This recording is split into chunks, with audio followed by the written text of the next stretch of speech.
ዘንበል ያልክለት ማነው እንደኔ ተቀበልከው ፊትን ያበራለት የተቀበልከው በምሕረት ንስሐ ገብቻለሁ የተባልኩትንም ሰምቻለሁ እጸልያለሁ እሰግዳለሁ ከዛም አልፎ ተርፎ ደግሞ ቅዱስ ቁርባን እቀበላለሁ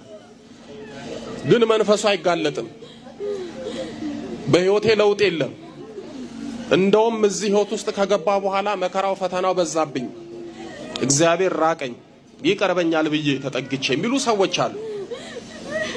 እየሰማችሁኝ ነው አንዳንዴ የምናጎለው ነገር አለ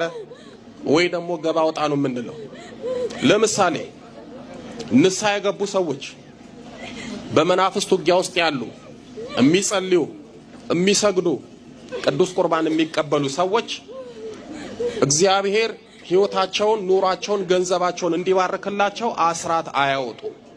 ሁሉን ነገር ያደርጉና አስራት ይጎላቸዋል ወይ ደግሞ ከእግዚአብሔር አንድ ነገር ይፈልጋሉ እግዚአብሔርን ስጠኝ ይላሉ ግን ለተቸገረ ደግሞ ሰው አይሰጡም ይህ ምጽዋት ችግር አለባቸው ሌሎቹ ደግሞ ወይ የነፍሳቸው ጠበቃ የሚሆናቸው በችግራቸው በፈተናቸው በመከራቸው በተለይም በመንፈሳዊ ውጊያ ሰዓት ደግሞ የሚያግዛቸው አንድ መልአክ እንኳን አይዙ ለምሳሌ ቅዱስ ገብርኤልን እየወደዱ ቅዱስ ገብርኤልን የማይዘክሩ ብዙ ሰዎች አሉ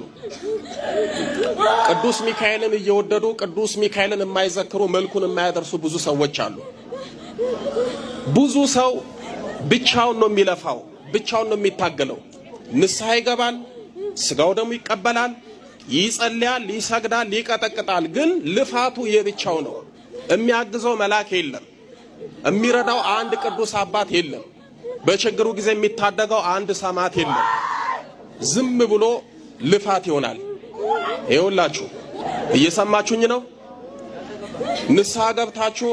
ጸልያችሁ ሰግዳችሁ እየቀጠቀጣችሁ ብቻችሁን የምትታገሉ ሰዎች ካላችሁ በአንድ እጅ ያጨበጨባችሁ ነው በአንድ እጅ ማጨብጨብ ይቻላል አይቻልም ብዙ ሰው በመናፍስት ውጊያ ውስጥ በአንድ እጁ ነው የሚያጨበጭበው ያ ማለት ብቻውን ነው የሚታገለው የሚታገልለት መልአክ የለም የሚታገልለት ቅዱስ አባት የለም የሚታገልለት ጻድቅ ወይ ደግሞ ቅድስት እናት የለች ዝም ብሎ ብቻ መታገል ትግሉ የክፉ መንፈስ ወይም ደግሞ የመናፍስት ስለሆነ ቅዱስ የሆኑት የእግዚአብሔር መናፍስት የተባሉት ቅዱሳን መላእክት በትግል ውስጥ ያስፈልጉናል የመናፍስት ውጊያ ያለበት ቅዱሳን መላእክትን እርዶኛ አግዙኝ ብሎ ዝክራቸውን እንዳቀሙ እየዘከረ ድርሳኑንና መልኩን እየጸለየ አግዙኝ ማለት አለበት ይሄ ብዙ ሰው እኔ ያየሁት ችግር ነው ወይ ደግሞ ቅዱስ ጊዮርጊስን ቅድስት አርሴማን ወይ መጥምቁ ዮሐንስን ወይ አቡነ አረጋዊን ወይ አቡነ ተክለ ሃይማኖትን ወይ አቡነ ገብረ መንፈስ ቅዱስን የሚወዱትን የሚያውቁትን አንድ ጻድቅ በቋሚነት አግዙኝ ብለው አይለምኑ የመናፍስት ውጊያ ያለባችሁ ፈተና የከበዳችሁ ሰዎች ብቻችሁን ታግላችሁ አታሸንፉም ቢያንስ 3 ነገር ያስፈልጋችኋል ስንት ነገር አልኳችሁ 3 የሚጠብቃችሁ መልአክ ያስፈልጋችኋል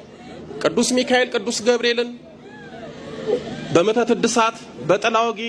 በየትኛውም የክፉ መናፍስት ውጊያ ያላችሁ ሰዎች ቅዱስ ሚካኤልን ወይ ቅዱስ ገብርኤልን ጠብቀኝ በሉ ይጠብቃችኋል ውጊያውን አልቻልኩም ቅዱስ ሚካኤል ቅዱስ ገብርኤል አግዘኝ በሉ ያግዛችኋል ያኔ ጭብጨባችሁ የሁለት ይሆናል ጸሎት መጸለይ ካቃታችሁ መስገድ ከገበዳችሁ ውጊያው ከፍ ካለባችሁ አቡነ ገብረ መንፈስ ቅዱስ አባቴ አግዙኝ አልቻልኩም በሏቸው ያግዟችኋል ቅዱስ ጊዮርጊስ ታደገኝ እርዳኝ ቅድስት አርሴማ አግዥኝ ቅድስት ክርስቶስ ሰምራ እርዱኝ በሉ ብቻችሁን አትልፉ ብቻችሁን አትታገሉ ይዛችሁ ታገሉ የራሳችሁ ትግል እንዳለ ሁሉ ተጨማሪ ያስፈልጋል በእውነት ስጋውያንን ዓለማዊ ሰውነን በዓለም ነው የምንኖረው መንፈሳዊ ብንሆንም ግን የሰማይ መላእክት ሊረዱን አይገባም ይገባል እና ብዙ ሰው ሳይ እርዳታ የለው ራሱን ነው የሚረዳው የሚያግዝ የለው ራሱን ነው የሚያግዘው የሚታገልለት የለም ራሱ ነው የሚታገለው ስለዚህ የሚያግዟችሁ የሚታገሉላችሁ የሚጠብቋችሁንም ለምኑ አሁን እሱ ምንድነው ያደረገው እንዲህ እየተቸገረ ገንዘቡን እያባከኑበት አስራት ያወጣል ይሄው ሰለቸኝ ይላል። ደሞ እኮ የሚገርመው መንፈሱን የሚያርቅልን የሚያዳክምልን የሚያሰለችልን አንድ በጎ እንኳን ስራ የለንም። እየሰማችሁ ነው? ዝም ብለን እንመጣለን፣ እቤት ጸልየን ሰግደን እዚህ የሆነ ነገር እንዲደረግልን እንፈልጋለን። ጥሩ ነው ይደረጋል። ግን ደግሞ ውጊያ ይበረታባችሁ ሰዎች በጣም እርዳታ ያስፈልጋችኋል።